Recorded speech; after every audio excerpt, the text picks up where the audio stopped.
कोई न कोई सहारा मजबूत चाहिए। ये संतवाणी, गुरबाणी, अमरवाणी है। जब इसको संभाल के रखोगे और अपने मानव जीवन में घर गृहस्थी परिवार में रहकर खेती, दुकान, दफ्तर, बिजनेस, व्यापार, मजदूरी करते हुए, क्योंकि ये शारीरिक पारिवारिक भरण पोषण जो ये बना हुआ है इसको तो साथ में रखना ही है। लेकिन जो भी काम करो सच्चाई, ईमानदारी, मेहनत से करो तो उसमें मालिक की दया और बरकत आपको मिलने लगेगी। जब मन मुक्ता में आकर तुम सब भूल जाओगे तो मन बागी हो जाएगा। अगर मन बागी हो गया तो इसको संभालने रोकने का कोई अंकुश नहीं है। केवल संत महापुरुषों के वचन ये मन को रोकने वो अंकुश का काम करते हैं। जब भी जहां भी रहो बराबर बच्चों को याद करते रहो कि हमको सत्संग में क्या सुनाया गया, क्या बताया गया, क्या इशारा किया गया। जब इनको पकड़ के रखोगे तो फिर संसार में भटकने का काम बंद हो जाएगा। संसार, समाज, परिवार में रहोगे लेकिन आसक्ति नहीं होगी। ये समझ के रहोगे कि हमारा ये एक शारीरिक कर्म है और हमको ये करने के बाद अपने जीवन का मूल मकसद, मूल अर्थ क्या है कि मानव जीवन को सार्थक बनाना है। विषय भोगों से अलग रखकर जब नाम की कमाई करोगे तो असर जल्दी होता है, क्योंकि ये मन सदियों का बागी है, सदियों का भोगों में रहने वाला है। इसको एक बार की हटाना और इधर लगाना दोनों मुश्किल है। आप हटा भी नहीं सकते हो, लगा भी नहीं सकते। हटाने के लिए गुरु की दया और लगाने के लिए गुरु की दया चाहिए। बगैर दया के तो आप कुछ कर ही नहीं सकते हो। और दया कब मिलती है? जब आदेश हुक्म का पालन करते रहो, कहीं भी रहो, बराबर वचनों को ध्यान रखो तो आप फंस नहीं सकते। जब वचनों को भूल जाओगे वही फंस जाओगे। काल माया तो इंतजारी में बैठी है कि गुरु के वचनों को ये भूले और फट से उसको अपनी तरफ घसीट नहीं पकड़े। तो ये तो परिवार एक दुखदाई है। परिवार ही ये संकट का कारण है, क्योंकि ये परिवार तुम्हारा नहीं है जिसको आप कह रहे हो। बेटा और बेटी, पति और पत्नी, माँ और बाप, भाई, ये सब तुम्हारे नहीं है। ये तुमको बीच में मिले हैं और बीच में ही तुम्हारा साथ छोड़ देंगे। तुम अकेले आए हो, अकेले ही जाओगे, ना कुछ लेके आओ ना कुछ लेके जाओगे। केवल इसी सिद्धांत को अगर समझ लो तो आपका काम बन जाए कि हमारा तो कुछ है नहीं, चलो मालिक ने दया करके भरण पोषण के लिए हमें दे दिया तो उतना इसका प्रयोग करो जितने में तुम्हारा काम निकल जाए। तुम अनावश्यक प्रयोग करोगे तो फंस जाओगे, और ये फंसाओ सबसे बड़ा दुख का कारण है। जब आप कहते हो मैं अकेला आया था, अकेला जाऊं, फिर फंसाओ किस बात का? मानिए इस बात को अगर भूल गए कि हम अकेले आए, अकेले ही जाएंगे, और अगर भूल गए तो आप यहाँ फंस जाओगे। ये है कर्मों का जाल जो काल माया ने मिलकर जीव को फंसाने के लिए बना रखा है। तो बराबर वचनों को याद करते रहो। जितने वचन आपको अभी तक मिले हैं, अगर उन्हीं को पकड़ के रखे होते तो फिर दुख का कोई कारण नहीं था।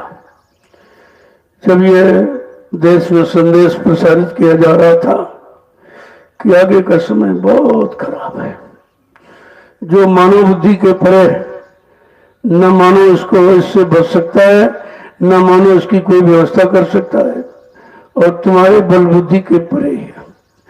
तो लोगों ने उसको समझा नहीं, क्योंकि संत वचन अटपटे और झटपट लखे न कोई, और जो झटपट लखे तो चटपट दर्शन हुए। बस ये वचन बड़े अटपटे दिखाई देते लोगों को, क्योंकि वो त्रिकालदर्शी होते हैं। वो भूत भविष्य वर्तमान को देखकर ही वचनों को तुम्हारे सामने प्रसारित करते हैं, और तुम्हारा तुमको कुछ मालूम नहीं, न भूत मालूम न भविष्य न वर्तमान मालूम है। और तो वचनों को जब पकड़ के रखोगे तो किसी में नहीं फंसोगे, काम भी तुम्हारा बन जाएगा, कोई काम रुकने वाला नहीं है अगर सत्संग को समझते रहो। क्योंकि सत्संग पारिवारिक, सामाजिक, व्यवहारिक सब तरह की शिक्षा देता है। उसमें कोई इस तरह की विरक्ति नहीं सिखाई जाती कि आप बीच में ही कर्म से अलग हो जाओ। ये तो तुम्हारा लेन देन है, कर्म कर जाओ, कोई बेटी बन गया, कोई बेटा बन गया, कोई पति, कोई पत्नी, कोई भाई, कोई बंद बिरादर, जात बिरादरी, ये सब तो फंसाव है। अब यह है धीरे से इनका कर्जा भी निपट जाए और अपना काम भी बना लो, ये बुद्धिमानी है। काम बनाने का मतलब यही नहीं मालूम तुम्हारा असली काम क्या है। तुम जो दो आंखों से, दो कानों से देखते सुनते हो, उसी को अपना मान बैठे हो, जबकि ये झूठा है। जो कुछ दो नैनों से देखे काल भोग सब करता है, सब मर जाए, सत्य नहीं मरता। जो तुम इन आंखों से, इन चर्म चक्षुओं से जो देख रहे, ये भी शीघ्र मिटने खत्म होने वाला। जो कानों से सुन रहे हैं, जो मन बुद्धि चित्त से संकल्प विकल्प करते हैं, सब। क्योंकि तुम्हारा असली काम इस मृत्यु लोक मंडल में होने का है कि जाओ मानव तन में अब की बार बनी जीवात्मा का कल्याण करो। और वो बिना सदगुरु के कल्याण हो नहीं सकता। कोई ज्ञानी विज्ञानी, कोई धनीमानी, धनवान, बलवान, बुद्धिमान ये काम नहीं कर सकता, क्योंकि ये कर्मों के जाल से अलग होना जीव की बस की बात नहीं है। काल माया ने तो जाल बनाया, उस कर्मों के जाल में हमें आपको फंसा दिया। अब हमें आपको सत्संग वचन सुनकर ये निकालना कि हम इससे निकले कैसे। बात तुम निकलने की समझते नहीं, फंसने में लगे रहते।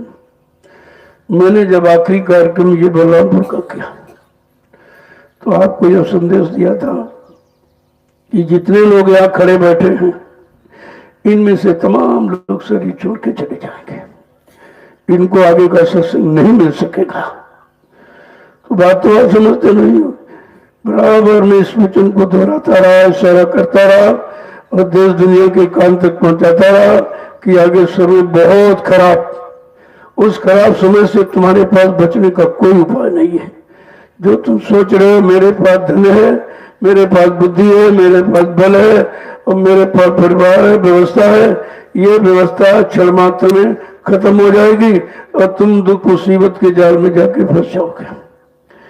और मैंने आखिरी ये काफिला आपके सामने, वो भी अचानक, बताया नहीं किसी को, अचानक देखा कि अब तो बहुत भारी गाड़ी मुसीबत आ रही है, चलो प्रेमियों को कुछ इशारा कर दिया जाए। तो मैंने एक इशारा किया था कि उत्तर प्रदेश की राजधानी लखनऊ से ये शाकाहारी, ये जन जागरण काफिला निकलेगा। तो इस शीर्षक को समझिए। पहले इशारा किया कि नैमिषारण्य की तपोभूमि पर इस काफिले का समापन होगा और वहां पर गाड़ी पूजा होगी। पूजा का मतलब ये गाड़ी ऐसे ही खड़ी रहेंगी, ये आगे चल नहीं पाएंगी। उस समय आ रहा हो, आपने देखा सारे वाहन बंद हो गए, अपनी जगह एक लाइन में खड़े हो गए और ये भी कहा कि आप घरों से हो गए।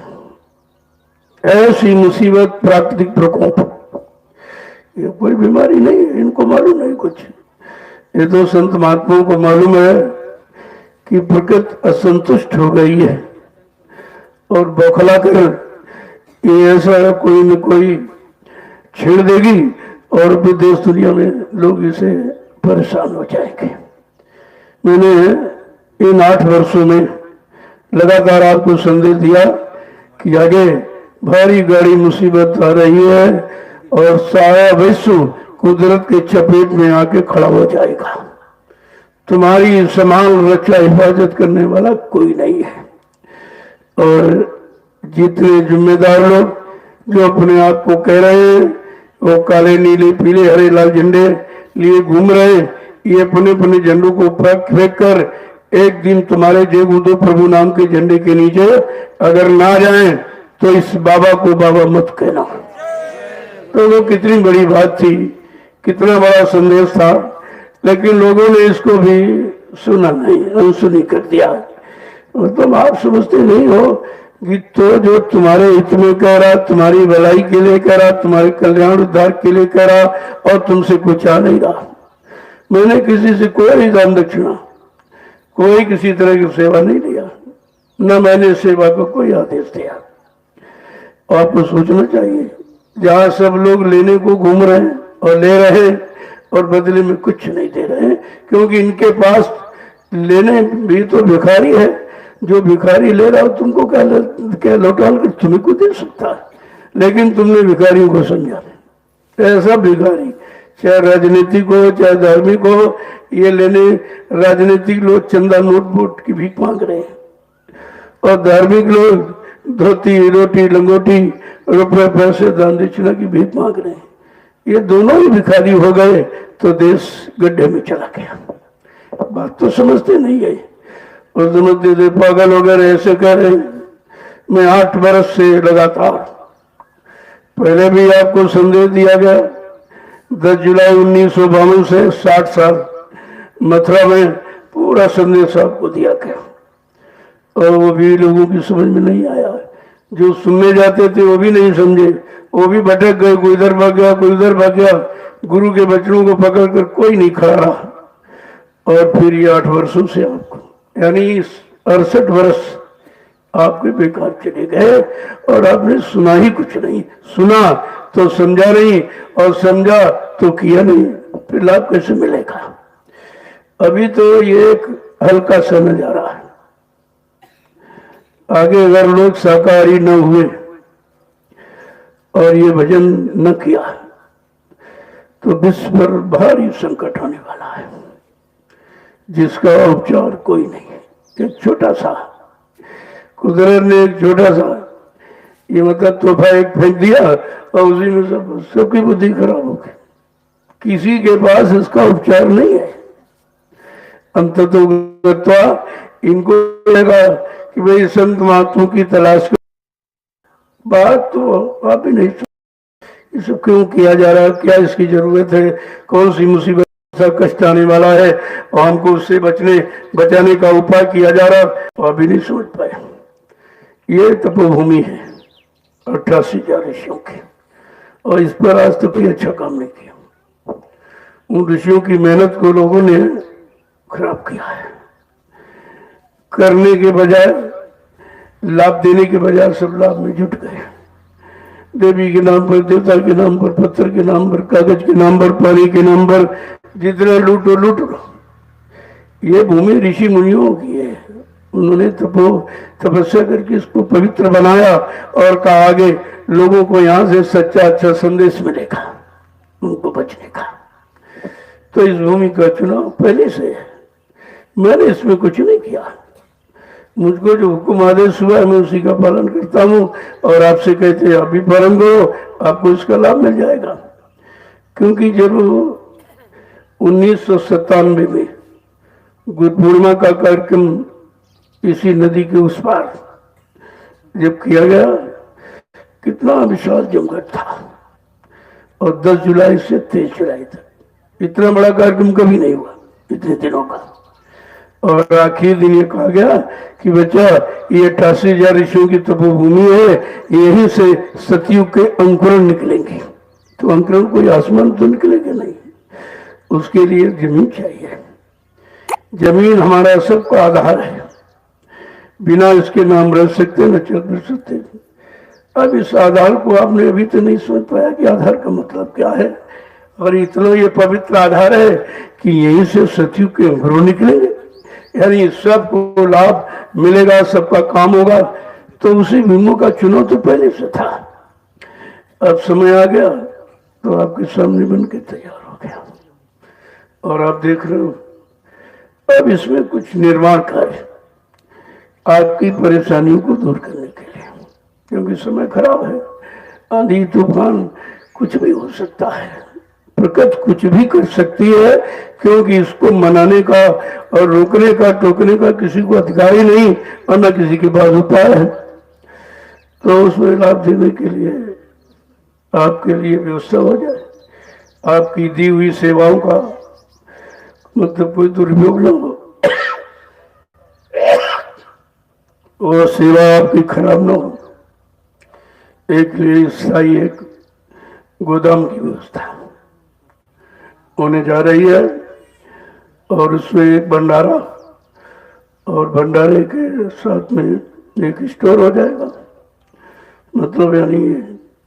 और इसके बाद गौशाला, देखो गौशाला आश्रम का मुख्य काम है।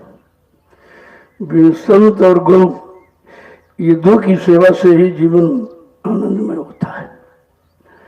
तो भी आपके सामने जल्दी तैयार हो जाए, गौओं की सेवा करो, क्योंकि भजन से तो आप हो नहीं सकता, आपको भजन तो बहुत मुश्किल है, क्योंकि भजन तो मन बुद्धि चित्त से परे है। जब तक मन बुद्धि चित्त साफ पाक साफ निर्मल पवित्र नहीं होंगे, तब तक मन आपका साथ नहीं देगा, क्योंकि मन उसी के साथ लगा हुआ है। उससे हटाना और सही सच्चे रास्ते पर और सेवा भी लगाना, जिससे आपका भजन बचा है। तो ये सब तरह तरह की सेवाएं शरीर को मांझने की, जैसे बर्तन गंदा हो जाता तो आप मांजते हो, ऐसे शरीर गंदा हो गया, इसको मांझने धोने के लिए सेवा एक मुख्य यंत्र है। बिना सेवा के कुछ हो ही नहीं सकता, और सेवा आप कर सकते हो। अगर थोड़ा सा तुम्हारे मन में ये विचार मजबूत बन जाए कि नहीं नहीं भाई भजन नहीं तो सेवा जरूर करेंगे, और तरह तरह की सेवा, एक तरफ से नहीं है। कोई व्यक्ति ये नहीं कह सकता मेरे लिए कोई सेवा नहीं, बहुत सरल से सरल। अब आप अपने शक्ति सामर्थ्य के अनुसार सेवा का चुनाव कर लो कि भाई हम कौन सी सेवा कर सकते हैं, कौन सी नहीं कर सकते। न सब सेवाएं कर सकते हैं, और न सब सेवाओं से अलग ही रह सकते हैं। अब ये जो निर्माण कार्य होने जा रहा, आपको मालूम, बगैर पूंजी के कुछ नहीं होता। श्रम, समय और पूंजी, ये तीन चीजें हर काम को सफल बनाती हैं। चाहे संसार शरीर का कोई काम करो, उनमें भी श्रम, समय, पूंजी, तीन चीजें चाहिए, बगैर इसके तो कुछ होगा नहीं है। और वो भी जो पूंजी आप घर में लगा रहे हो, वो तुम्हारी यहीं छूट जाएगी। चाहे 20 मंजिल का मकान बन, लेकिन तुम उससे कोई परमार्थ नहीं कमा सकते हो। लेकिन आश्रम पर जो निर्माण होता है, जिससे आगे आने वाले करोड़ों लोग लाभ उठाएंगे, ये तुम्हारा सच्चा परमार्थ है। चलो किसी तरह से गरीब का भी सबका लग जाए, क्योंकि मैंने बहुत छोटा एक आधार रखा है, 2 किलो गेहूं और 25 रुपये प्रति व्यक्ति का, जो परिवार में है, क्योंकि ये इसमें मजदूर भी बेचारे दे सकेंगे। यहाँ कोई ये सेवा सुनकर लोग आश्चर्य में है बहुत, इतनी बड़ी सेवा, छोटी सेवा से क्या होगा, हम भी कुछ करते, और इस छोटी सेवा में और सब उसका लाभ उठा। मैंने कोई ये नहीं कहा इतने अंकों की उतने अंकों की, ये कुछ नहीं, यहाँ होता ही नहीं। यहाँ भीख मांगी नहीं जाती है। अध्यक्ष, मंत्री, वक्ता, प्रवक्ता, जिससे मन खराब होता है, मन में मतलब एक सम्मान की भावना जाग जाती है, तो ये हम काम ही करते हैं। हमारे यहाँ कोई काम बिल्कुल नहीं, ना कोई अध्यक्ष, ना कोई मंत्री, ना कोई वक्ता, ना कोई प्रवक्ता, ना किसी तरह की कोई सेवा। ये छोटी सेवा जो 2 रुपये 25 रुपए की 2 किलो गेहूं की है, ये तो 2 किलो की रोटी बनाने में तुम्हारे 25 रुपये खर्च हो जाएंगे, तब आपको रोटी मिलेगी। क्यों? इससे तो आप अनाज तो ऐसे नहीं खा लो, उसकी पिसाई है, फिर आप ऐसे आटा नहीं खा लोगे उसके लिए, और फिर केवल रोटी नहीं खाओगे, उसके लिए चावल है, दाल है, सब्जी है, तेल है, मतलब मिर्च मसाले हैं, और लकड़ी, ईंधन है। यह सब अगर जोड़ लो तो 2 किलो की रोटी। सेवा का भाव है, और सेवा करके कुछ लाभ पाना चाहते, कर्म कर्जा उतारना चाहते, उन्हीं को रखा जाएगा। इस तरह नहीं आमतौर से आए और ठहर गए यहाँ, जिंदगी भर कमाते रहे, जब बूढ़े हो गए तो आश्रम में आ गए। मतलब क्या निकला तुम्हारा? अरे भाई ये कोई अर्थ है? यहाँ भी तो सेवा आपको करनी है। जब तुम घर में नित्य काम करते थे वही काम बुढ़े हो गए तो तुम्हें काम सीखना तो सीखा हुआ तुम्हारा काम। तो जब यहाँ आओ तो यहाँ भी सेवा करो। तो मैंने ये सब लगभग 1 साल होने जा आपका, मैंने सब अध्ययन किया है, शोध किया है कि 40 साल की कम उम्र की औरत कोई सत्संग नहीं रहे आएगी, सत्संग सुनो घर जाओ। आवासीय व्यवस्था में नहीं रखा जाएगा और लड़कियों को तो बिल्कुल ही नहीं रखा जाएगा, क्योंकि बड़ा गाड़ का कारण हुआ। लोग यहाँ संभलने आए थे, बिगड़ गए और बिगड़ रहे हैं। वो समझते कोई देख नहीं रहा, कोई में जान नहीं रहा। ऐसा नहीं, सब देखा जा रहा, सब जानकारी की जा रही, तभी आपको इशारा किया जा रहा। ये नहीं तुमको भगाया जा रहा, तुमको सुधरने का मौका दिया जा रहा। किसी तरह से आप सुधर जाएं। जब सुधर जाओगे तो बात ठीक हो जाएगी। क्योंकि ये मन है, ये मन है, इसको आप कंट्रोल नियंत्रण में नहीं रख सकते हो। इसके लिए तो वचनों की का अंकुश चाहिए। वचनों की डोर में जब बांध लोगे तो ये फिर इधर उधर भगना बंद कर देगा। और जब इसको जो घर में बिगाड़ वो यहाँ बिगाड़ करते तो फायदा क्या? वो तुम्हारा आश्रम में आने का। आश्रम का मतलब आश्रम, अपना अपना श्रम, अपनी अपनी मेहनत, अपना अपना शारीरिक कर्म, उसको सुधार कर्म करके अपने किए हुए शारीरिक कर्म करने को उतार लो। बहुत अच्छा मौका मिला है, नहीं आगे इतने लोग आ जाएंगे तुमको मौका नहीं मिलेगा। क्योंकि तो जैसी आपत्ति मुसीबत बढ़ती जाएगी वैसे लोग इस आश्रम की शरण लेते जाएंगे। जो आप देख रहे हो ये सब खत्म हो जाएगा, एक ही रहेगा, कोई विवाद नहीं होगा, कोई अलगाव नहीं होगा। अभी लोगों की समझ में नहीं आ रहा, जब कुदरत तमाचा मारेगी सबकी बुद्धि ठिकाने हो जाएगी। मैंने कितनी बार कहा, मैं कोई किसी तरह का विघटन नहीं करता हूँ, किसी तरह का नहीं। मैंने सदगुरु दयाल के वचनों को सुना सुना कर लोगों को इस रास्ते पर लाके खड़ा किया। मैंने किसी का कोई नुकसान नहीं, किसी तरह का। और बेचारे जो इतने दिनों से लगे थे वचनों को भूल गए तो फंस गए। जहाँ भूल जाओगे वहीं फंस जाओगे। वचन बचने बचाने का काम करते हैं और इसीलिए वचन उच्चारण किए जाते हैं। तो जिसको अगर कुछ कह दिया जाए तो समझ लो तुम्हारे लिए वही आदेश है। इसी आदेश में आप रहना चाहिए। यहाँ हो तो जिम्मेदार जो लोग हैं एक रजिस्टर पर पहले उनको नाम पता लिखो, उनका कार्ड आई कार्ड ले लो और ये पूछो आप कितने दिन सेवा करते हैं। सेवा के दिन और 1 सप्ताह सेवा करो और चले जाओ, फिर आ जाओ, फिर जाओ, फिर आ जाओ, फिर जाओ। जो लोग परमानेंट रहने वाले उनको बहुत सचेत होकर रहना चाहिए। घोड़े की अगाड़ी पिछाड़ी, घोड़े की पिछाड़ी और अफसर की अगाड़ी और संतों के आसपास बहुत होश के रहना चाहिए, क्योंकि वो चौमुखी संदेश देते हैं जो चारों दिशाओं में रहने वाले लोगों को लाभ देता है। आप इस बात को समझ बांध के रखो। जो सेवा करते हैं उनका तो काम हो ही रहा, उनका रोज ही काम हो रहा। उनके काम को कोई बंद नहीं कर सकता, उनके अध्यात्म को कोई रोक नहीं सकता, उनकी तरक्की को कोई रोक नहीं सकता। इसलिए सेवा प्रधान अंग है कलयुग में, क्योंकि इतना जीव कमजोर है कि सेवा के सिवा और कुछ कर ही नहीं सकता। और आप समझते थे कि जब मैं कहता था भाई आप आ जाओ थोड़ा समय दो, कहते समय है ही नहीं मेरे पास, दुकान से और मतलब व्यापार से और नौकरी से और सब हमें फुर्सत नहीं मिलती है। ऐसा अवसर आ गया तुम सब घरों में कैद हो गए हो, अब केवल भजन ही रह गया। जब सब बंद तो भजन करो। पहले भी आपसे कहा गया था मैं भजन कराना जानता हूँ, मैं भजन करा लूंगा, हमको कोई स्थिति परिस्थिति क्यों न बनानी पड़े। अब सब बंद हो गए घरों में। अब ये भजन का अवसर दिया गया है कि आप निकल नहीं सकते हो, आप कहीं जा नहीं सकते हो, जो जहाँ है वहीं पर रहे। जो जहाँ वहीं रहेगा फिर तो करेगा क्या? भजन के सिवा कोई काम ही नहीं। तो ये तो इशारा आपको समझना चाहिए।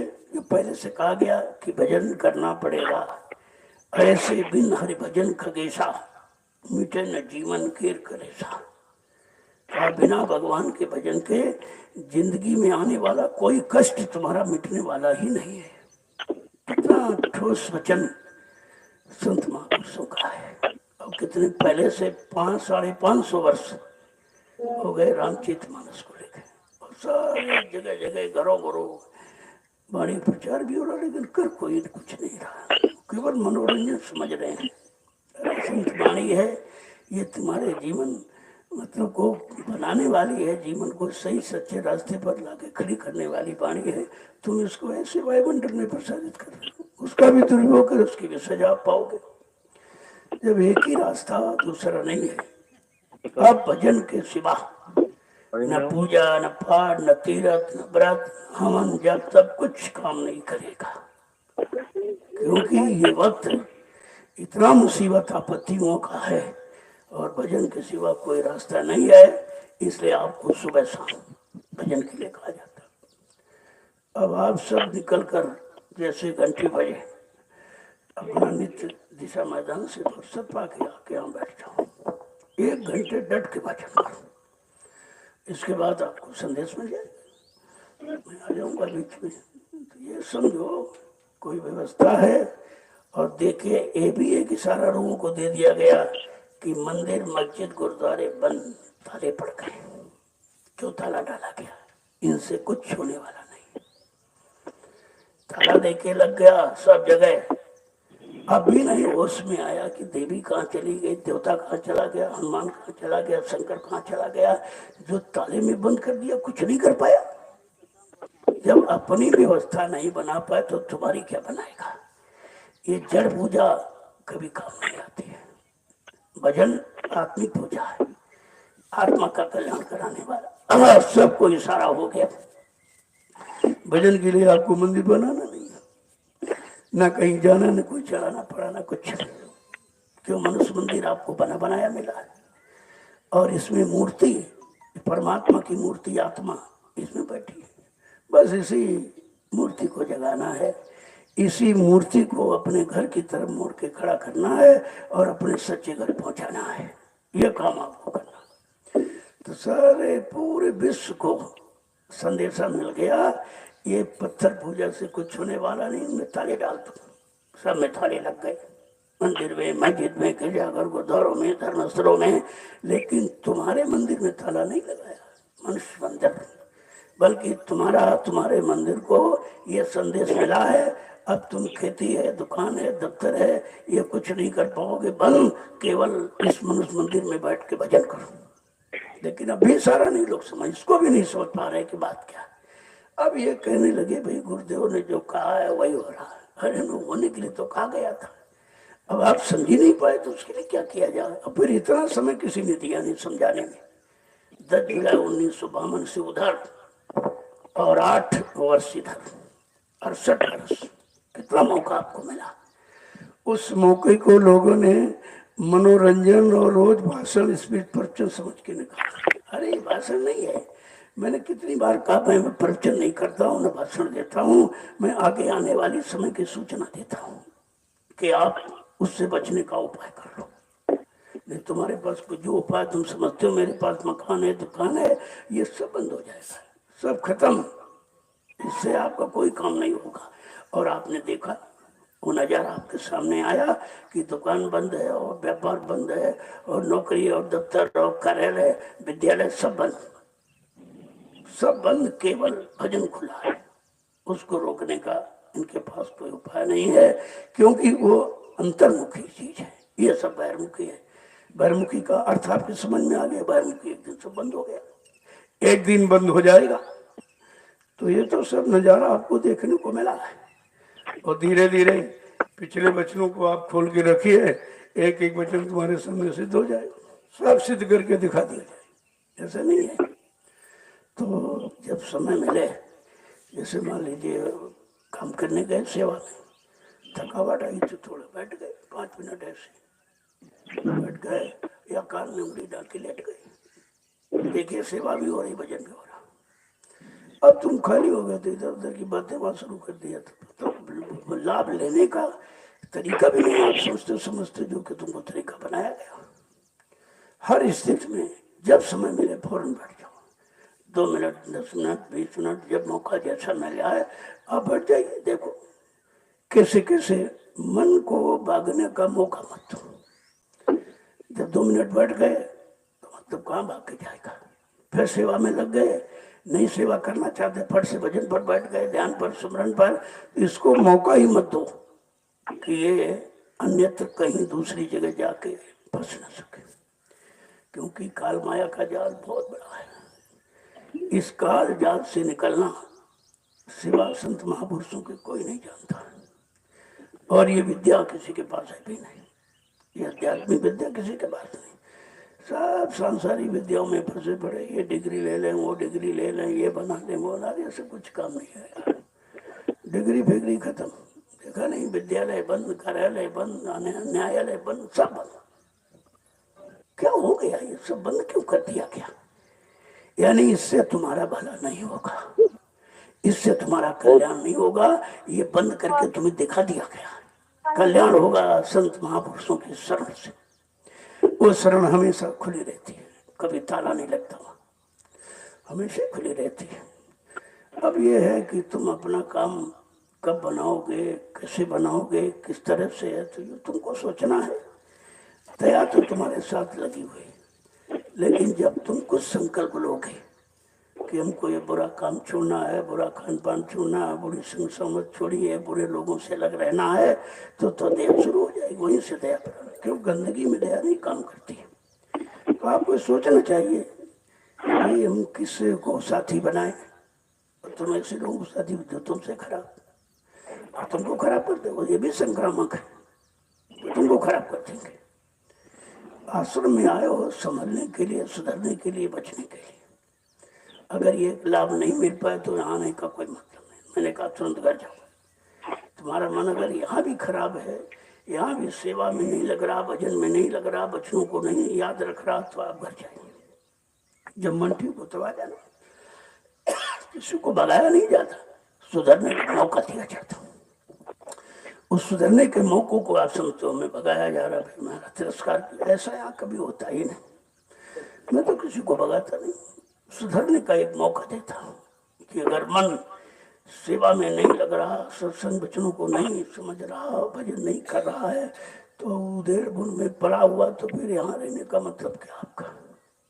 कुछ न कुछ करते रहो, कुछ ना मिले तो अपने कपड़े फाड़ के सीते रहो। देखो कितना महापुरुषों ने कहा, कोई कम नहीं तो ये को अपने कपड़े फाड़ो फिर सियो, फिर फाड़ो फिर सियो।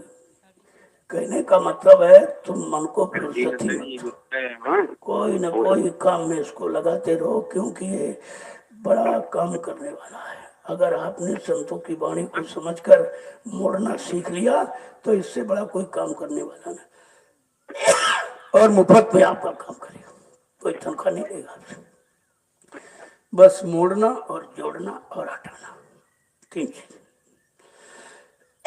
इधर से हटाओ, उधर लगा लो, इधर जोड़ लो, इसको जोड़ दोगे, उधर उतना काम जितना इधर खराब में लगा उतना अच्छे में भी लगे, क्योंकि इसकी प्रवृत्ति करने की।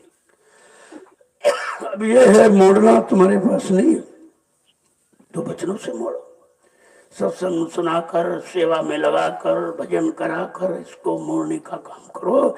जब ये मुड़ जाएगा, उधर से बंधन टूट जाएगा, इधर अपने आप सहयोग करेगा, इतना सहयोग करेगा तुमको सोने नहीं देगा। चलो उठो, भजन का समय हो गया, चलो सुंदर ध्यान भजन करो, क्यों पढ़े क्यों सो रहे।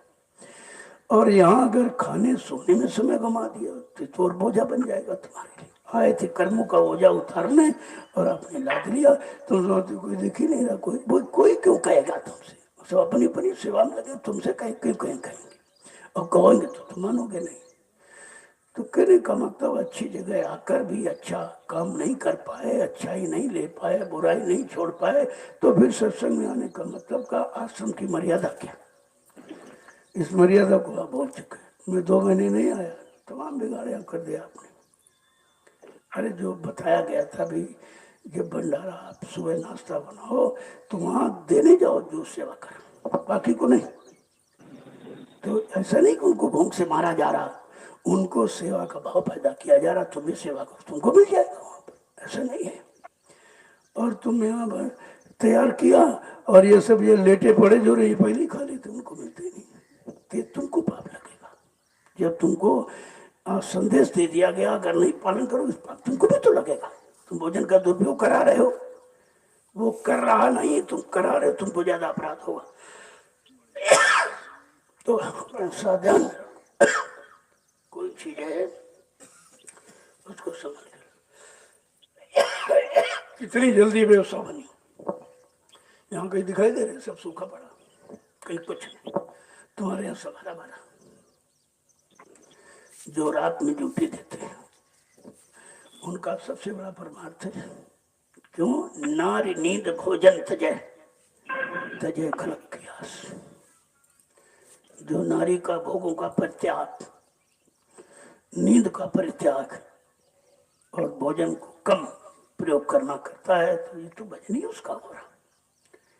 तमाम तरह से रात में तुम सोते हो जग रहे हैं, ये भी देखो भोगी सोता है योगी जगता है, और भोगी अपने काम में लगा है, योगी अपने काम में सभी लोग लगे, ऐसा नहीं कि कोई नहीं करा।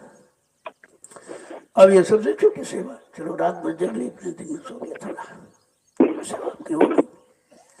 और ये सबसे बड़ी सेवा रख रखाव, ये आपने सब बना तो दिया, अगर रखवाली नहीं तो इसका भी मतलब चीज खत्म हो जाएगी आपको।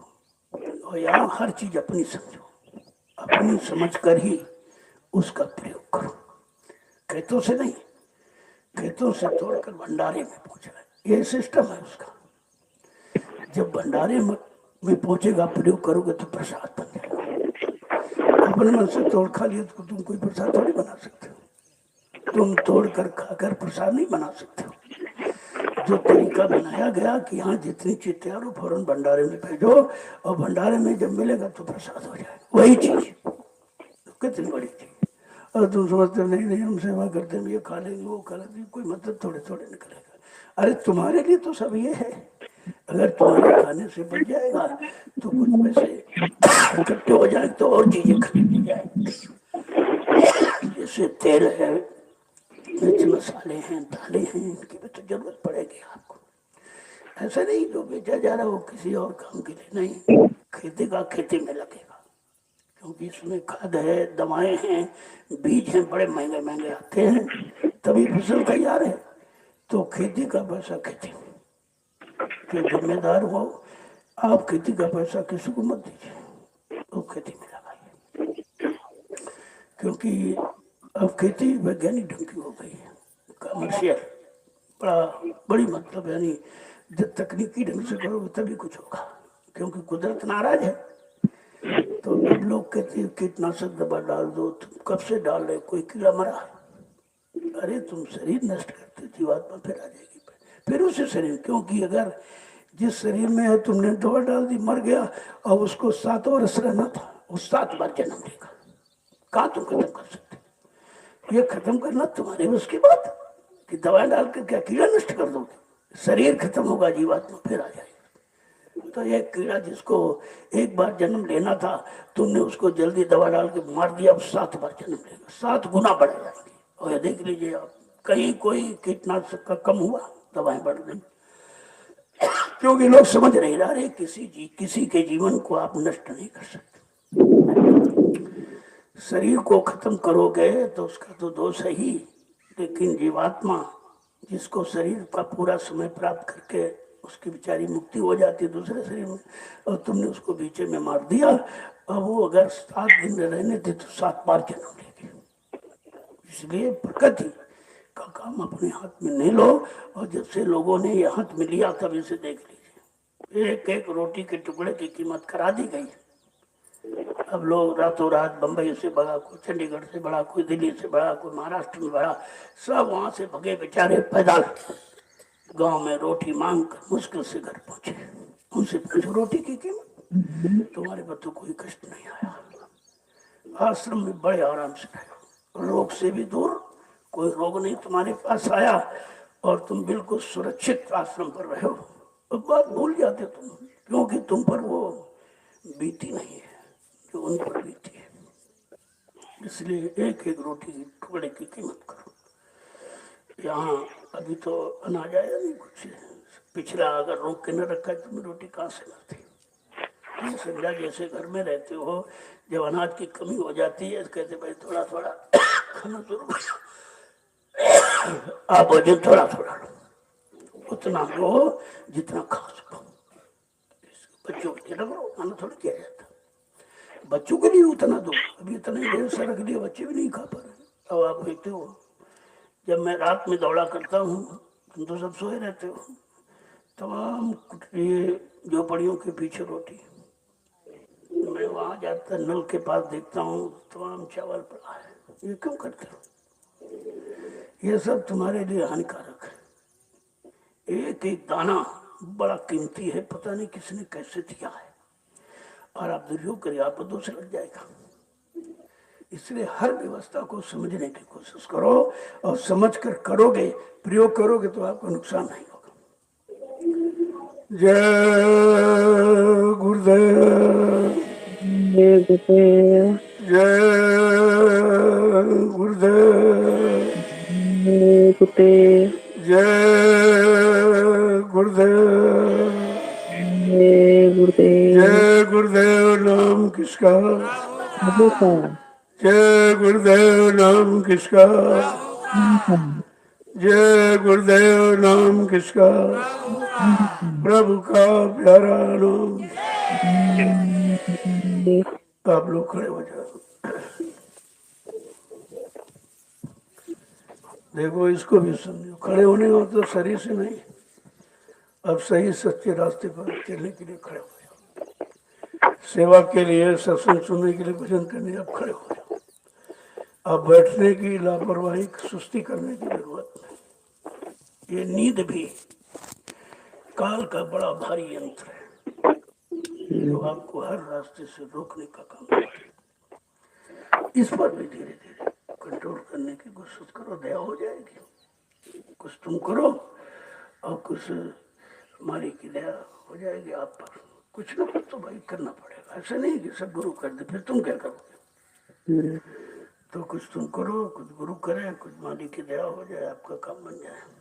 यहाँ तो सबका काम बनाने का ही संकल्प लिया गया, उसी संकल्प से आप सबको जोड़ा जा रहा है। तो जब लग जाओगे काम हो जाएगा। अब कहते से ये तो 6 जिलों का सौभाग्य है। सबसे बड़ा सौभाग्य सीतापुर का है, जहाँ आश्रम का निर्माण होगा। देश दुनिया के लोग जहाँ आएंगे लाभ पाएंगे। सीतापुर के लोगों को तो बहुत सचेत रहना चाहिए कि तुम्हारे यहाँ ये सब हो रहा है, तुमको इसका लाभ में लाभ ना ले वो तो फिर तुम जानो तुम्हारा काम लेने। इसलिए 6 जिलों को, सीतापुर है, लखनपुर है, पीलीभीत है, बरेली है, शाहजहाँपुर है, वो आपका हरदोई है, इन जिलों को बहुत ही सेवा का सौभाग्य मिला है। इसका लाभ उठा लीजिए। तुम्हारी सेवाओं का करोड़ों लोग प्रयोग करेंगे। जो तुम्हारी सेवाओं का प्रयोग करके भजन करेगा, घर बैठे आपको लाभ मिलेगा। यही कमा लो। परमार्थ का भी मोल नहीं, लेकिन ऐसा तरीका बता दिया कि आप खरीद भी सकते हो सेवा के द्वारा। 6 जिलों को बराबर, और धीरे धीरे कभी 4 आ गए, कभी 10 आ गए, कभी 20 लोग आ गए, अपना सेवा के चले गए। सतो नहीं आपको यहाँ रोका जा रहा, जबरदस्ती तुम्हारा कोई काम रोका जा रहा। वो काम गौड़ है, ये मुख्य जो तुम करते हो वो तुम्हारे साथ जाने वाला नहीं, और ये करोगे तुम्हारे साथ जाएगा। बस इतनी बात अगर समझ लो कि यहाँ शरीर तुम्हारा वही है जो आकार करते, वही शरीर यहाँ काम करते, लेकिन दोनों का अंतर कितना है, लाभ कितना है, इसे आपको समझना चाहिए। नहीं अभी तो पीछे से बहुत अच्छे लोग आ रहे हैं, तुमको धक्का मार के हटा देंगे। वो इतने नजदीक रहने वालों, तुमने कुछ नहीं किया, कोई लाभ नहीं उठा पाया, तो हटिए मैं करूंगा। ऐसे ऐसे प्रेमी बैठे हैं जो सारे काम कर डालेंगे और आपको मौका देंगे ही नहीं। अभी मैंने कोई सूचना तो भेजी नहीं है चलो वही से जिले के 6 जिलों के लोग इस काम कर रहे, अच्छी बात है। जब आश्रम बनेगा तो सारे देश को संदेश होगा, उसका निर्माण समस्त विश्व के कल्याण के लिए होगा और सतगुरु धाम की स्थापना बिल्कुल अनोखी होगी। तो अभी तो जमीन की तलाश की जा रही है, कोई जमीन ऐसी सही है, ऐसी जगह मिल जाए जहाँ सब लोग आ सके, दुनियादार भी आकर के कुछ सीख सके। इसलिए रोड के किनारे देखा जाएगा, बस धीरे धीरे मालिक दे हो जाए, हो सब जाएगा। अगर संकल्प है तो पूरा होगा। अब ये है उसका समय निश्चित है, ऐसा नहीं है। समय पहले तो कुछ नहीं होगा, क्योंकि संदेश दिया जा रहा था 68 साल से पहले हुआ। अब जब लोग बिल्कुल विश्वास हट गए, अरे कुछ नहीं, जय गुरुदेव वाले सब झूठ बोलते हैं, कुछ नहीं हुआ, कुछ बाबा जी ने ये कहा कुछ नहीं हुआ, वो कहा कुछ नहीं हुआ, तो कहा रे भाई उसका समय निश्चित, तुम्हारे अनुसार नहीं होगा, उनकी शुभ घड़ी तारीख दिन सब निश्चित है।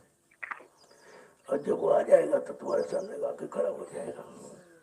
इसलिए समझो विश्व का सुधार केवल दूरदर्शी व्यवस्था से होगा, किसी व्यवस्था में कोई राजनीतिक पार्टी कुछ काम नहीं कर सकती। इनके बस का तो कुछ है ही नहीं। आपने देख लिया, 3 महीने में देखा किसी पार्टी के बस का निकला कुछ? चुप एकदम बैठ गया, कुछ नहीं, कोई उपचार नहीं है, कोई इनके पास उपचार नहीं, कोई तरीका नहीं है। और कहा ऐसे तमाम ये है कीटाणु बम, कहा था अणुबम परमाणु नहीं, कीटाणु बम सारे विश्व को तबाह कर देगा, कीटाणु बम है। और इन्होंने नाम रख दिया कोरोना उसको, यानी करो ना, क्या क्या ना करो, क्या क्या ना खाओ। बात तो सही है, लेकिन वो नाम रखकर उसके नाम का प्रभाव और नाम का अर्थ भी नहीं, करो ना, क्या ना करो, झूठ न बोलो, बेईमानी न करो, मारकाट हिंसा न करो, गंदा खान पान मत करो। बात तो इसका करो, ये ना करो तो ये बीमारी चली जाएगी, नहीं रहेगी। और सब वही कर रहे सब जिम्मेदार तो और ज्यादा। अब इनकी बुद्धि में कुछ समझ में नहीं आ रहा है इसका क्या उपाय। तो तुमको प्राकृतिक उपचार के लिए संत महात्माओं के पास जाना पड़ेगा, उनके पास उपचार है, बता देंगे आपको। लेकिन अभी तो सब अहंकार में डूबे, हम करेंगे, हम कर ले, हमने भी कर लो। तुम अगर कर सकते हो कर लो, अगर तुम्हारी बस का नहीं तो महात्माओं पर छोड़ दो, सब करके। वो भी तो देश में रहते हैं, उनका भी तो फर्ज है, उनका भी कर्तव्य है। अब तुम उनको कर्तव्य का मौका नहीं देते, तुम ये सब कर लो, तुम्हारी बस का कुछ है नहीं। अभी तो बहुत आ रहे पीछे से, भी देख के कोरोना है, पीछे से और आ रहे हैं, और पीछे से आ रहे हैं। उसके लिए इनके पास कुछ नहीं होगा।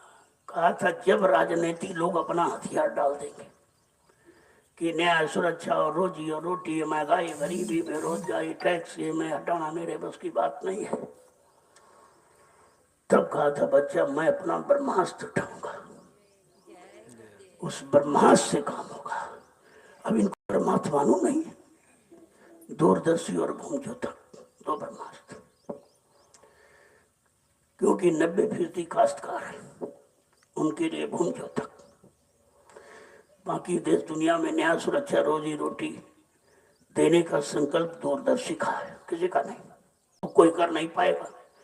कितनी पार्टियां बना लो, कितने लोग बन जाओ और कितनी व्यवस्था फैला लो, तुम्हारे बस का कुछ नहीं है। क्योंकि तुम झंडे बदल जाते, पंडे वही रहते, तो फिर काम कैसे होगा?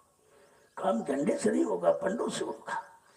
और पंडे वही रहते, झंडे बदल लिए, कोई अलग अपना बना संगठन बना लिया, करे नहीं वो नई पार्टी आ गई, बड़ा आराम ने कहा ये तो वही लोग हैं जो देश में पहले भी रहते थे, तब नहीं कर पाए तो अब कहाँ, अब तो बहुत बिगड़ गया। अब तो किसी के बस का है ही नहीं। जैसे साइकिल में पंचर हो जाता है तो टिक्की से काम चलता है, अगर भ्रष्ट हो जाए तो ट्यूब टायर बदलना पड़ता है। ये बात सारा समझिए आप।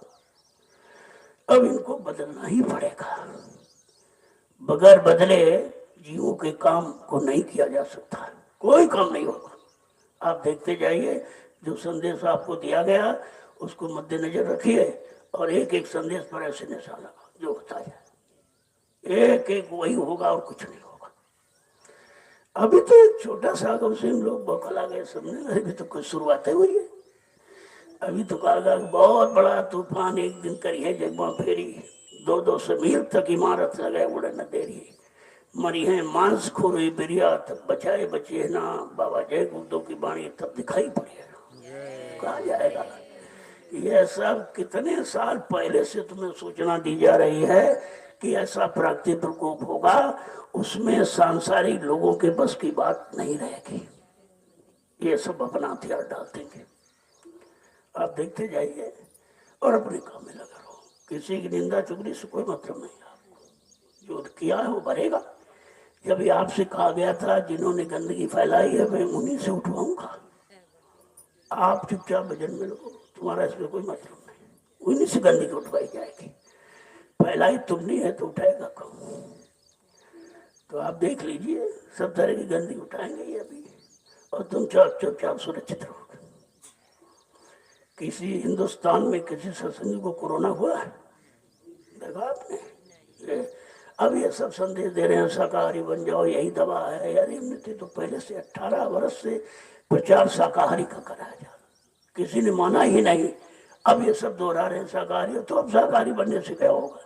जो पहले से तुमने गंदगी जमा की है तब भी कोरोना हो जाएगा, सत्संगी बनने पर भी होगा, क्योंकि अभी आप वो खून तुम्हारा बदला नहीं है जो शराब कबाब से आपने तैयार किया। इसीलिए आपको बरसों पहले सुधरना का मौका दिया गया। 10 जुलाई 1952 से बराबर संदेश दिया जा रहा, और 18 वर्ष से शाकाहारी बने चलो, तो महात्मा नहीं बन पाए, धर्मात्मा नहीं बन पाए, सच्चे ईमानदार त्यागी नहीं बन पाए, तो शाकाहारी बन जाओ, इसमें कौन सी आफत है? लेकिन नहीं, कुछ महात्माओं की बात तो सुननी नहीं है। अरे नहीं सुनोगे, नहीं मानोगे, जो परिणाम इतिहास उठाओ, हिरण्यकशिप नहीं माना तो क्या हुआ? मारा गया। रावण नहीं माना तो मारा गया, कंस नहीं माना तो मारा गया। तो तुमको भी कुदरत मारेगी, और कितने करोड़ों को मार दिया, ये तो बताते कहां सच्चाई है। करोड़ों चले गए काल के जाल में, प्रेत योनि में सब प्रेत ही प्रेत दिखाई देंगे, और तुम्हारा चलना निकलना मुश्किल हो जाएगा। सब प्रेत ही तो बन रहे, जो मर रहे काल मौत में प्रेत योनि में जा रहे हैं, कितने करोड़ मर गए जिसका कोई हिसाब किताब नहीं है। अब कितने मर जाएंगे अगर संत महापुरुषों के वचन को न सुना, न माना, न किया, तो यह सब साफ हो जाएगा। कितने गांव के गांव, शहर के शहर, कस्बे कस्बे, देश के देश साफ हो जाएंगे। ये तो मानना पड़ेगा लोगों को। यही बचने का तरीका और कुछ नहीं। शाकाहार मूल मंत्र है, और शाकाहार में सब आता है, सच्चाई, ईमानदारी, झूठ, छल, कपट, चोरी, ये सब शाकाहार में आता है। अगर ये आप करते तो आप शाकाहारी नहीं हो। केवल मुर्दा मांस ही नहीं, जिंदा मांस से भी थोड़ा सजग रहो। ये स्त्रियों से पुरुषों से मिलना जुलना, ये भी तो मांसाहार है। वो मुर्दे नहीं, मुर्दे में फंस गए, तुम जिंदे में फंस गए, तो मांस ये भी है। इसलिए शाकाहारी बनने के लिए बहुत सचेत रहिए। बहुत बहुत विस्तृत दायरा है शाकाहार का। केवल मुर्दा मांस शराब बंद करना ही शाकाहार नहीं है। जो तुम्हारे मन को खराब करने वाले जितने साधन, जितने कर्म, सब शाकाहार के अंतर्गत ही आते हैं, और आपको समझना चाहिए। मुर्दा छोड़ दोगे, जिंदा नहीं छोड़ पाओगे। तुम तो मांसाहारी हो ही, और ये सबसे बड़ा मांसाहार जिंदा वाला है, जिसको तुम छोड़ नहीं पाओगे। हमारा है, हमारा है, हमारा हमारा, इसी में तो फंस गए हो। इसलिए शाकाहार की परिभाषा इतनी सरल नहीं है, क्षेत्र इतना संकुचित नहीं है। इसको समझने की कोशिश करो, तब धीरे धीरे आप शाकाहारी बन जाओगे। जय गुरुदेव, जय गुरुदेव, जय गुरुदेव, जय गुरुदेव। नाम किसका? जय गुरुदेव। नाम किसका? प्रभु का प्यारा नाम। देखो पहले से बताया जा रहा कि भाई जब भजन पर बैठो तो 1 मीटर का फासला रख के बैठो, ताकि उसके कर्म तुम्हारे पर चढ़ने न पाए। ये भी है, ऐसा नहीं है। दरस परस मुख मंजन पाना, और भी प्रकाश सुन वेद पुराना, इस सब का असर प्रभाव होता है। इसलिए जब भी बैठो 1 मीटर का फासला ले दो, जहाँ जगह तो कमी है नहीं। किसी का स्पर्श न होने पावे। क्यों? जब साधना पर बैठे हो तो नाम की धारा आती है। वो धारा अगर किसी गंदे पुरुष के पास बैठ के गंदे कर्म करने वाले तो धारा कट जाती है। फिर आपको जो दिखाई दे रहा दिखाई नहीं देता, सुनाई दे रहा कुछ सुनाई नहीं दे रहा, कुछ हो ही नहीं रहा। हो तो रहा है लेकिन उधर सप्लाई हो रहा है, उधर जा रहा हो। अब ये सब वही बात दोहराने लगे महात्मा। अरे 1 मीटर का फासला रखो, कोई किसी को छुएगा नहीं, कोई ये कर रहा है, और फट से ये बंद करा दिया कि मुंह बंद करो, कुछ निंदा चुगली बुराई करना बंद कर दीजिए। लेकिन अभी नहीं समझे। अरे भाई इसको लगाने से क्या होगा? इसका प्रयोग किस लिए होना है, किस काम के लिए होना, कौन सा लाभ पाने के लिए, तब तो इसका लाभ मिलेगा। तो मुंह बंद करा दिया गया सबका।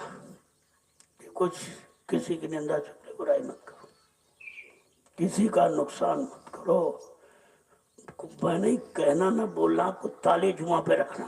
कितने पहले से संदेश, जब काशी में साकेत महायज्ञ हुआ उसमें संदेश जारी किया गया था, कहना ना बोलना को ताले जुआ पर रखना और चुटकी का खेल आपकी चुटकी बजा देगा। पहले से आप पर ये लगा था प्रतिबंध। अब इन्हों की बुद्धि में कितनी देर में आएगा, इसको लगा लीजिए, कोरोना नहीं आएगा। तो उनका पुराना के आने का रास्ता क्या मुंह ही है? वो तो शरीर पर जो अंग खुला रहेगा वहीं से आ जाएगा संक्रामक रोग। और सबसे पहली बात, मुंह बंद करो, कोई गंदा खान पान मत करो, गंदे वचन मत बोलो, इसके लिए अब कुछ नहीं। लगा रहे शराबी पी रहे। अरे शराबी मुल्क से बीमारी आई तो हिंदुस्तान के लोगों को सोचना चाहिए कि शराब कबाब मुर्गा मीट पहले ही अपने देश में बंद कर दो, कोई बीमारी नहीं। मैंने कहा अरे भाई सीमाएं सील कर दीजिए, यहाँ कोई नहीं आएगा ना यहाँ को वहाँ जाएगा। तुम्हारे देश में बीमारी नहीं है, ये संत महात्माओं का देश है, ये ऋषि मुनियों की तपोभूमि, यहाँ कुछ नहीं होगा। अगर उनके अनुसार चलोगे करोगे तुम भी फंस जाओगे। अब लोगों ने पाश्चात्य देशों की नकल की, शराब कबाब मुर्गा मीट, कितना मतलब यानी ये पैसा मैसा नहीं, सब बिगाड़ने का ही तो कारण है। तुम्हारे देश का पहनावा क्या था, तुम्हारे देश की भाषा क्या की, तुम्हारे देश का खान पान क्या था, सब भूल गए, सब विदेशी नकल। अब देख लो जो विदेश में तुम्हारे यहाँ भी आ गई, करो नकल, अकल खराब हो जाएगी। पाश्चात्य देशों की नकल करने से तुम्हारी अकल खत्म हो जाएगी, तुम्हारी सोच भी खत्म हो जाएगी। और आपके सामने देखिए, वो तो सब नजारा सामने ही है। जो जो कहा गया या कहा जाएगा वो तुम्हारे लाभ के लिए, और नहीं मानो एक दिन तुम्हारे सामने होकर गुजरेगा। जय गुरुदेव, जोर से बोलो जय गुरुदेव, सब मिल बोलो जय गुरुदेव, बोलना होगा जय गुरुदेव, अभी से बोलो, जय गुरुदेव, दुख दर्द हरेंगे, जय गुरुदेव, सब कष्ट हरेंगे, जय गुरुदेव, सब शांति भी देंगे। जय गुरुदेव। देखो इस नाम से ये काम, और किसी नाम से ये नहीं कहा गया सुख शांति मिलेगी, ये हो जाएगा। चाहे वो हरि नाम हो, चाहे सीताराम, चाहे राधे श्याम, किसी नाम से ये गारंटी नहीं किसी नाम ने ली पहले से भी, ये होगा ये होगा ये होगा। वो आए और काम करके चले, ये कुछ नहीं कहा। लेकिन समय का मालिक आया, आपको सब तरह से बचने का इशारा नाम का रखा। काम करते रहो, नाम जपते रहो। अरे भाई काम कर रहे हो, खेती में जय गुरुदेव कहते रहो, भजन तो हो ही रहा आपका। तुम भजन का मतलब नहीं समझते हो। आँख कान बंद करना, माला घुमाना भजन नहीं है। भजन है मन को अच्छी जगह सेवा में लगाना, ये तो भजन है। और मन लग जाएगा, तुम काम करोगे तब भी नाम अंदर में हो रहा, जय गुरुदेव जय गुरुदेव जय।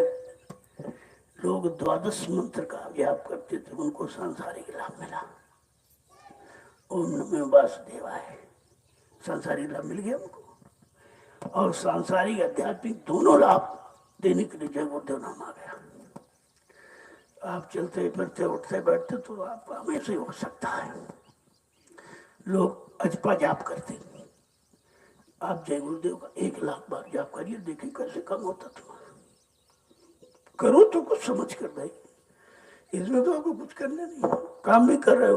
क्योंकि जवान से तो काम करते हो तो खाली बैठे, उसको नाम में लगा दो। शरीर को काम में और जमान को नाम में लगाना सीख जाओ, तुम्हारा काम ऐसे ही हो जाएगा, कुछ नहीं करना पड़ेगा। जय गुरुदेव। सतयुग कौन लाएंगे, जय गुरुदेव। कलयुग को कौन भगाएंगे। जय गुरुदेव। कितनी कितना बड़ा वादा है, जो वादा इस सृष्टि में किसी ने नहीं किया। कलयुगी व्यवस्था, कलयुगी खान पान, कलयुगी कर्म अगर हट जाए तो सब सतयुगी हो जाएंगे। इसको हटाना कलयुग कोई आदमी थोड़ी जो पकड़ के ले आ जाए, भाई आ गया सतयुग आ गया, ऐसे नहीं। जब कोई चीज हटेगी तो दूसरी आएगी। पहले कलयुग को भगाना है, और ये बताया गया कलयुग ऐसे जाएगा नहीं, उसका तो सदियों से राज्य चल रहा है। कितने सतयुग, त्रेता, द्वापर, कलयुग निकल गए। इसको किसी ने भगाने का की हिम्मत नहीं की है, और किसी के पास भगाने का बल शक्ति भी नहीं। ऐसी कोई शक्ति आई ही नहीं। सब अवतारी शक्तियां आई है, केवल थोड़ा सा सामाजिक सुधार के लिए आई थी, लेकिन आत्मा के कल्याण के लिए कोई शक्ति नहीं है। और जब आई तो आप समझ नहीं पा रहे हो। तो जो भी आकर इस भूमि पर जो भी करोगे सेवा, वो तुम्हारी सब अध्यात्म में ही जोड़ती जाएगी। ऐसा नहीं है कि जो रात में ड्यूटी दे रहे बेकार है। कितनी बड़ी सेवा इनकी है। तुम सो रहे हो, ड्यूटी दे रहे, पहले यही देखो। अरे भाई तुम सोने का काम कर रहे हो, वो ड्यूटी दे रहे हैं। घूमने का काम, चारों तरफ ये परिक्रमा ही तो है, ये परिक्रमा है। इस परिक्रमा को परमार्थी भाव में बदल दिया जाए तो यही भजन बन जाता है। धीरे धीरे धीरे धीरे करते रहोगे तो समझ में सब आ जाएगा। तो खूब गौशाला की मुख्य सेवा है। मैं गाय क्यों ले आया, जो कुछ नहीं बेचारे कर पाते थे, गौ सेवा करेंगे। सबकी सेवा अलग अलग बांट दूंगा। अभी धीरे धीरे आप देखते जाइए, निर्माण थोड़ा हो जाए, उसके बाद सबकी सेवा अलग। केवल अपनी सेवा देखो, दूसरी सेवा में कोई दखलंदाजी मत दो। उसको क्यों सेवा दी गई है, क्यों कर रहा, उसका काम उसी से होना है, तुम्हारा काम इससे होना है। यह समझ कर तुम यहाँ टीका टिप्पणी जो करते बंद कर दो। योजनाएं बनाए बिल्कुल बंद कर दी। मैं किसी की योजना चलने नहीं दूंगा, 1 मिनट में खत्म कर दूंगा। बड़ी योजनाएं लोगों ने यहाँ बनाई है, वो 1 मिनट में खत्म हो गई। हमने कहा मैं स्थिति बदल दूंगा, बात खत्म हो जाएगी। तो यहाँ पर अपने बनाने की कोशिश करो। योजना तुम्हारे बस की नहीं है। तुम सांसारिक योजना बना सकते हो, अध्यात्म नहीं बना सकते। काम अध्यात्म का है, इसलिए जो मिल जाए सेवा वही करो। उसी से ये समझ कर के बारा हम इसी सेवा के काबिल हैं, या हमारा काम इसी सेवा से हो जाएगा।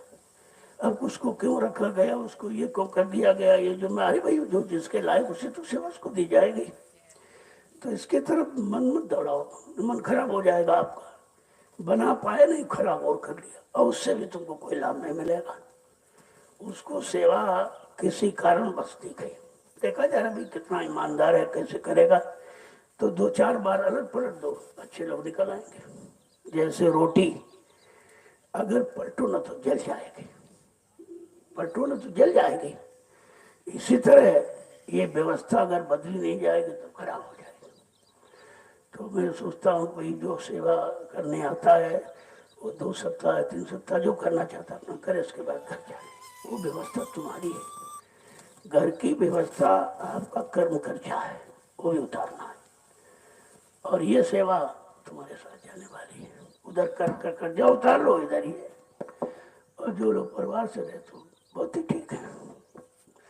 हमारे यहाँ बहुत लोग आए, कोई बच्चा नहीं है, बच्चा दे दीजिए। हमने जिनके पास बच्चे उनसे मिलो, कितना रो रहे हैं, कितना रो रहे हैं। बच्चे हैं, बहुएं हैं, बेचारे निकाल दिया घर से, तो आश्रम में पड़े हैं।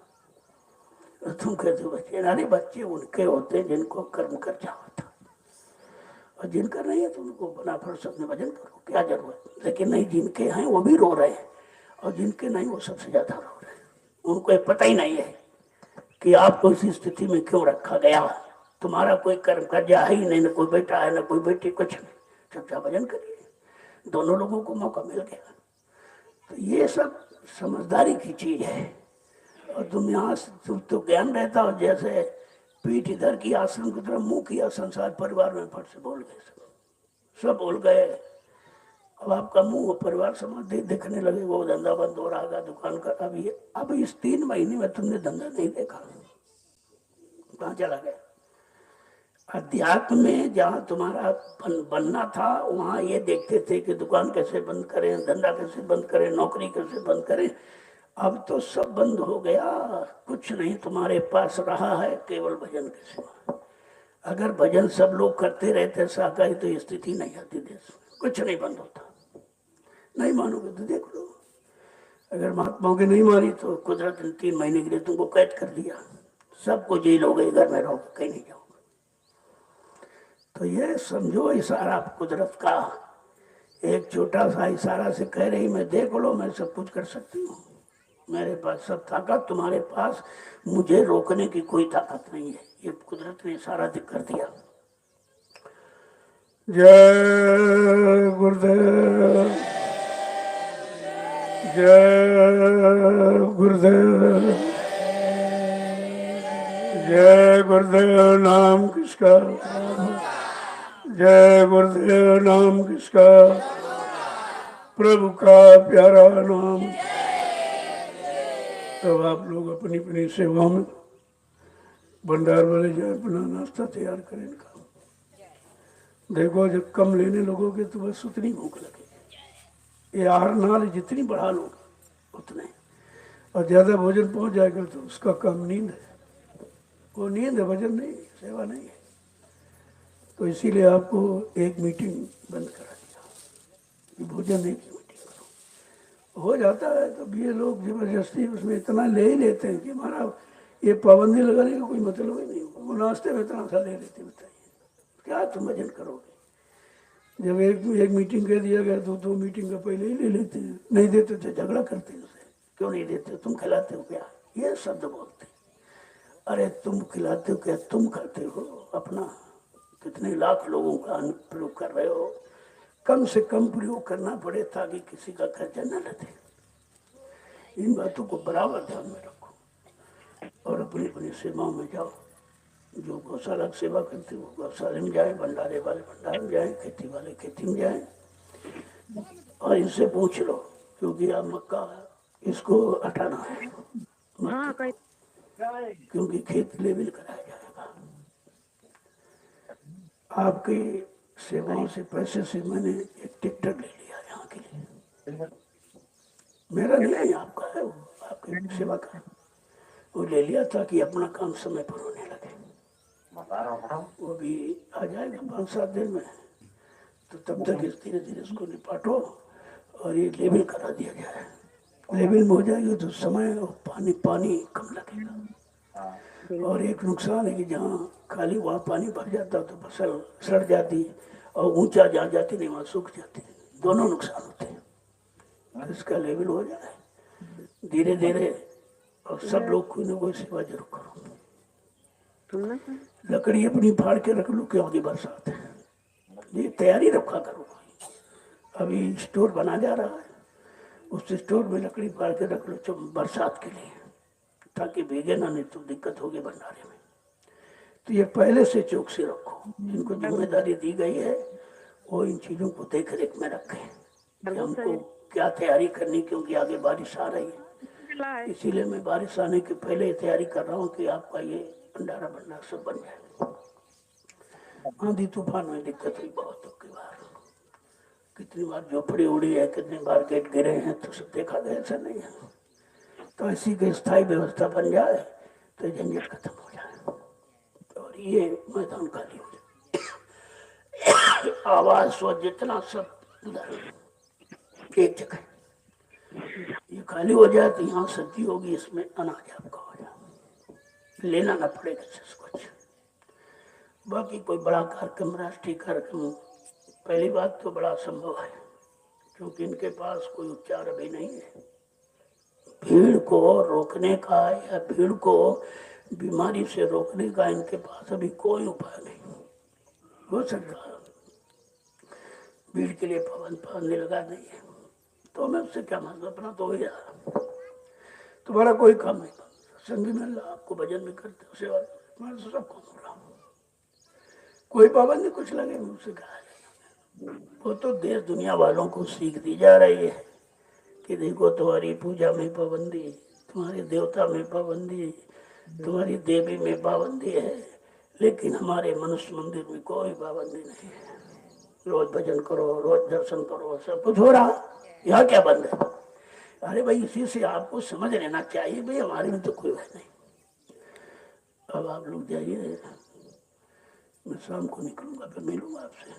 तो रोज ही मिलता, प्रसाद भी आपको देता हूँ, ऐसा नहीं है सबसे मिला जाता, लेकिन समय एक निश्चित है 5 बजे, इसके पहले कुछ नहीं होगा। हाँ वो नहीं मतलब एक आया आज जा रहा, 2 आए सब भक्त चले, ऐसा कुछ नहीं। हर चीज का कोई नियम रखो, कोई तरीका रखो। जब सबसे मिला जा रहा था फिर ये बंदरबाजी क्यों करते, क्या जरूरत? वहाँ में आना है, ये करना, वो सेवा से। अरे भाई सेवा का भी जब संवेदनों देना लोग आएंगे तो उनकी व्यवस्था बना दी जाएगी कि आपको यहाँ सेवा दे देनी है।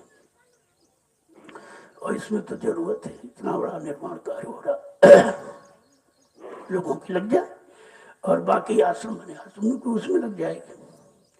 देखो इसमें तो कोई सेवा भी नहीं आ रही, क्यों कार्यक्रम बंद है।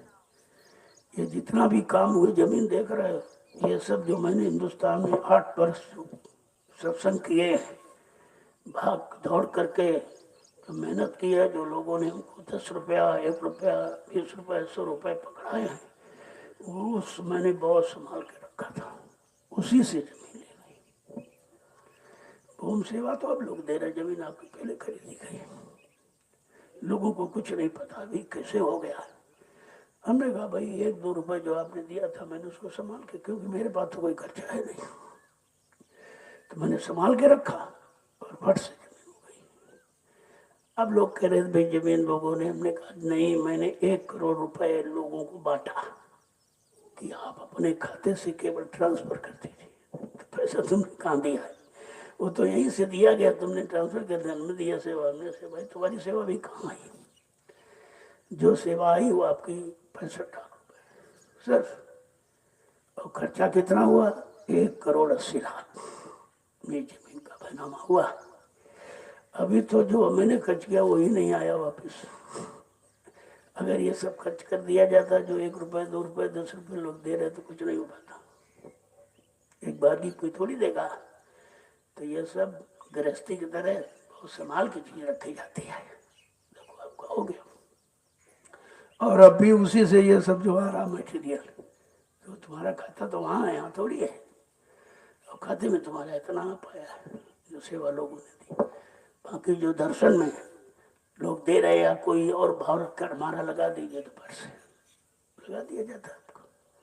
धीरे धीरे सब हो जाएगा, आप पर कोई बोझा नहीं पड़ेगा। मैं ऐसी कोई सेवा रखता नहीं जो आप ना दे सको।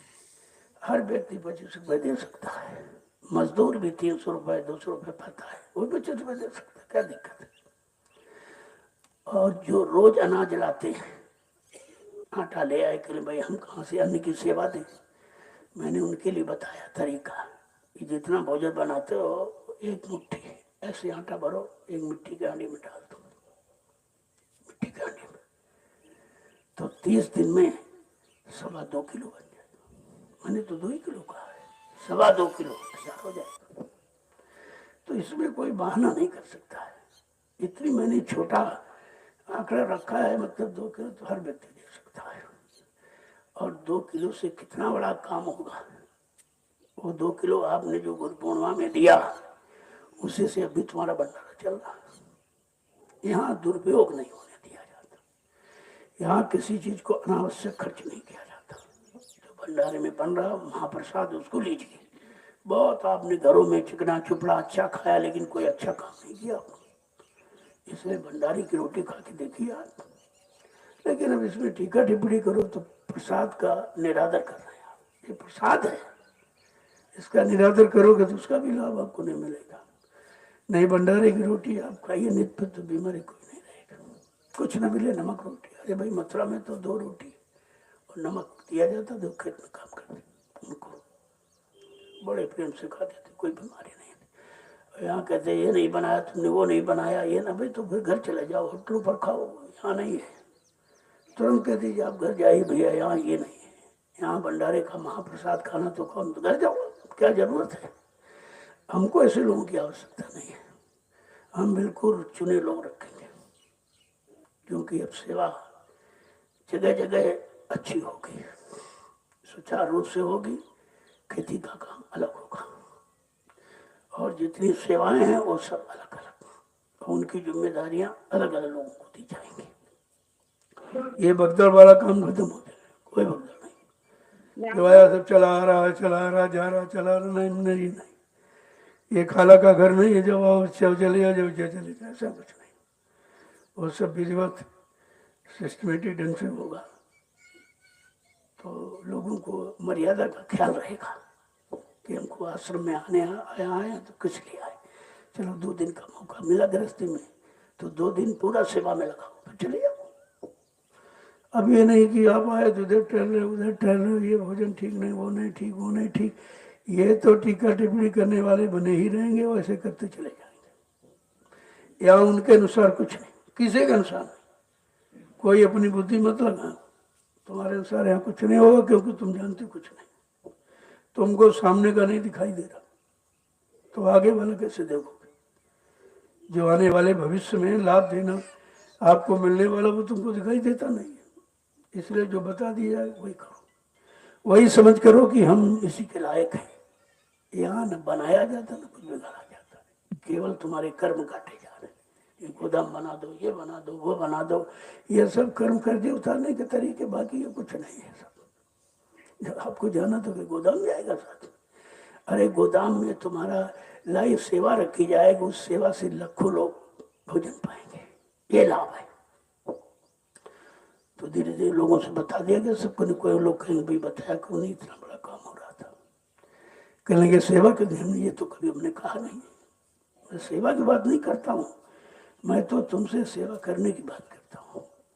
जो हो सके करो, जिससे तुम्हारा मन खराब ना हो। करे हमने इतना दे दिया, इतना हम इसमें लगाते हमारा ये काम बन जाता, वैसे सेवा हम नहीं लेते। दान देकर भी नहीं दिया, ये भाव भूल जाओ। और उसी सेवा से मैंने सब काम किया भी। जो भूमि सेवा लोगों ने दी वो तो लिखाते हैं, हमारा रजिस्टर पर लिखा कि नहीं लिखा, इसका मतलब है कि भाव दान का नहीं है, देने का भाव। इसलिए मैंने उस सेवा से कोई काम नहीं किया, वो तो तुम्हारी खाते में रखे हुए। जो प्रेमी हमारे हाथ में 1, 2, 10, 20, 50 देते ना, उसी से सारा काम कर रहा हूँ, उसी से हो रहा हूँ। कुछ मैंने तुम्हारे संस्था के खाते को छुआ भी नहीं है। हाँ थोड़ा सा जगह, क्योंकि जमीन के लिए जगह, क्योंकि वो भूमि सेवा है।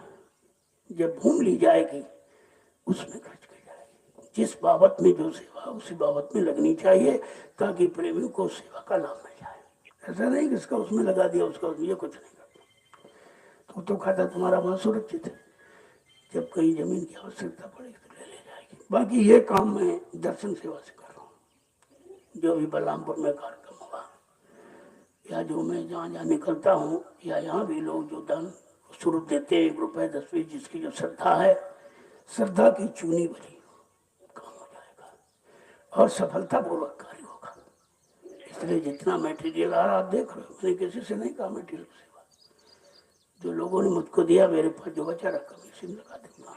मैं क्या करूँगा, हमको तो कोई आवश्यकता जरूरत है नहीं, क्योंकि मेरा कोई खर्चे नहीं, कोई खर्चा नहीं, एक नए पैसे का।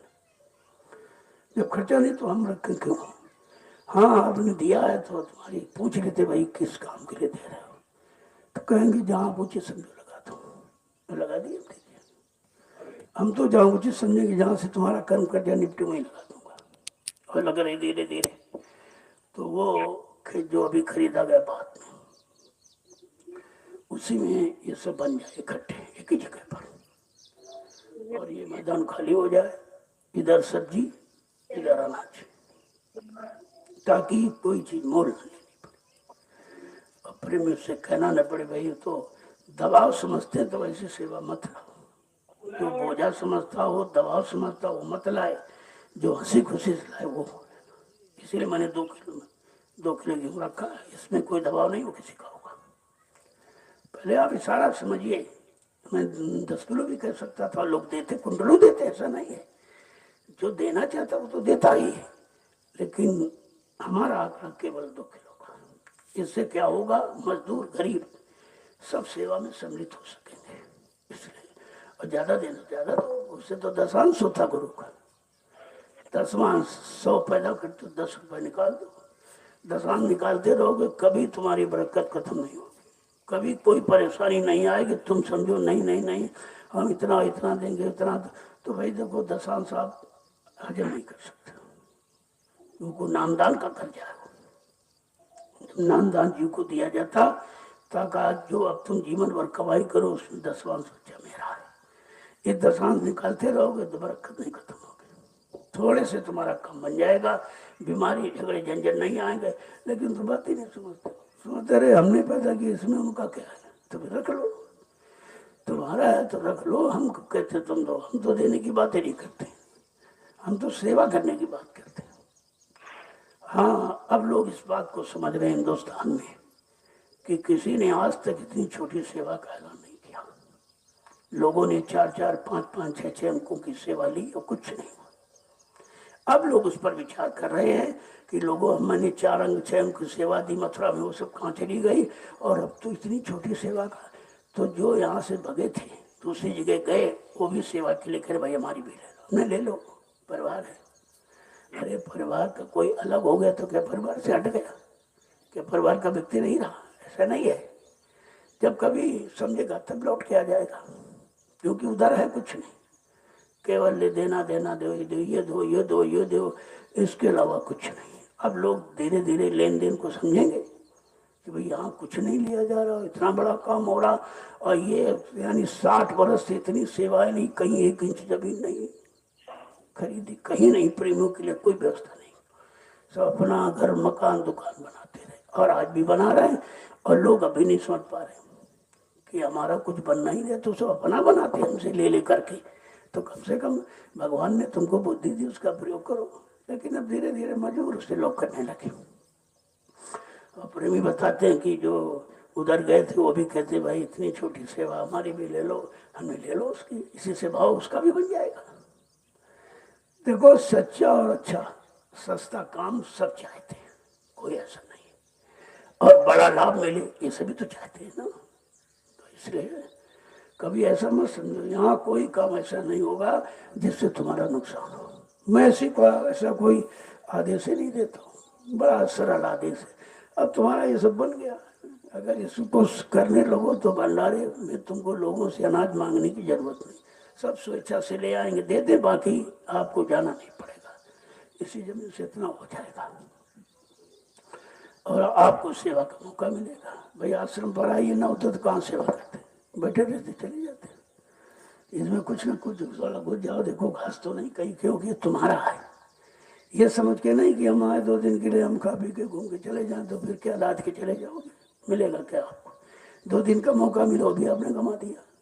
तो ये समझो कि भाई हमारी खेती है, हमारे लिए, हम सब प्रयोग करते हैं उसका, मतलब तो इसको घूम टहल करके देख लो कहीं घास वास तो नहीं आलो कर, फिर ये कौन बड़ी सेवा है? अरे तो कमजोर से कमजोर व्यक्ति कर सकता है, या जो काम कर रहे हैं 1 बाल्टी पानी लिए उनको पिला दो, ये भी कर सकते हो, कौन से इसमें खर्च करो। सेवा करने वाले के लिए कोई बहाना नहीं है, और ना करने वाले को लाख बहाने हैं, ये नहीं ठीक, वो ऐसा है वैसा, ये सब करेगा। अरे ऐसा वैसा तो वहां जाओ, ऐसा वैसा तो वहां जाओ, और ऐसा करना तो यहाँ हो, ये ऐसा वैसा तुम्हारा वहां करिए जा कर, यहाँ ये कुछ नहीं होगा।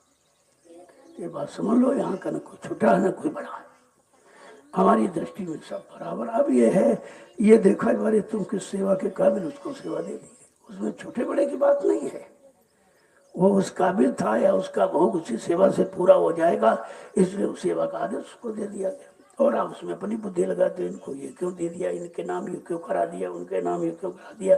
तो हमने कहा तुम्हारे नाम से करा दे, रह पाओगे तुम, मन को सुधार के रख पाओगे, भी बिगड़ जाएगा। ये सब सोचते ही क्यों? जिसको दिया गया उस पर बोझा लादा गया, तुम उस बोझे से अलग खड़े हो, तुम भी क्या लादना चाहते हो क्या? कम से कम बात को, आदेश को समझना चाहिए।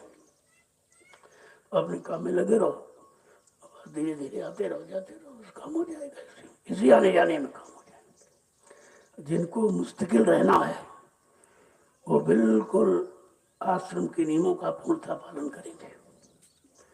अगर आदेश नहीं माना तो फिर घर चले जाइए, अभी यहाँ नहीं, जब मन ठीक हो तब आ जाना।